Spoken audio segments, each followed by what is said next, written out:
Systematic तरीके से भारत में अराजकता फैलाने का प्रयास है कि सबसे ज्यादा खाते अगर किसी एक बैंक में है, भारत का सबसे बड़ा बैंक स्टेट बैंक, और उनका स्टेट बैंक बर्बाद हो गया। चुनाव में क्या वादा किया था कि हर परिवार की एक महिला को 1 लाख रुपए देंगे, यानी 27 लाख करोड़ से कम भारत सरकार की आमदनी है, और कहते थे 31 करोड़ परिवारों में लगभग सभी को 1-1 लाख दे देंगे। सिस्टमेटिक तरीके से भारत में अराजकता फैलाने का प्रयास किया। सबसे पहले उन्होंने आरोप किस पे लगाया था? LIC पे। भारत के आम आदमी का सबसे ज्यादा पैसा इंश्योरेंस में किस में लगा है? LIC। तो उन्होंने कहा LIC बर्बाद हो गई। फैक्ट क्या है? LIC ने पिछले तिमाही में 17,000 करोड़ का प्रॉफिट दर्ज किया, जो LIC का ऑल टाइम है। किस पे आरोप लगाया? State bank of India. Bharat के लोगों के सबसे ज्यादा खाते अगर किसी एक बैंक में है, भारत का सबसे बड़ा बैंक स्टेट बैंक, और उनका स्टेट बैंक बर्बाद हो गया है।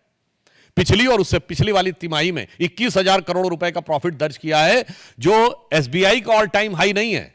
भारत के सारे प्राइवेट और पब्लिक सेक्टर्स को मिला के ऑल टाइम हाई है, मतलब रिलायंस से ज्यादा प्रॉफिट SBI ने दर्ज किया है। उसके बाद उन्होंने क्या कहा?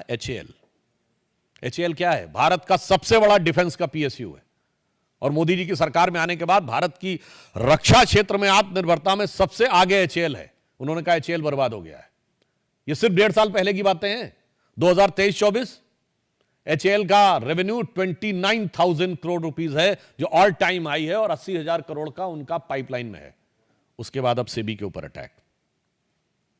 तो हमें यह साफ समझ में आता है कि भारत के हर उस आर्थिक संस्थान के ऊपर आक्रमण है जिसके की द्वारा भारत की आर्थिक शक्ति और आर्थिक संपन्नता उभर कर सामने आती है। और उसके बाद आप याद करिए, चुनाव में क्या वादा किया था कि हर परिवार की एक महिला को 1 लाख रुपए देंगे।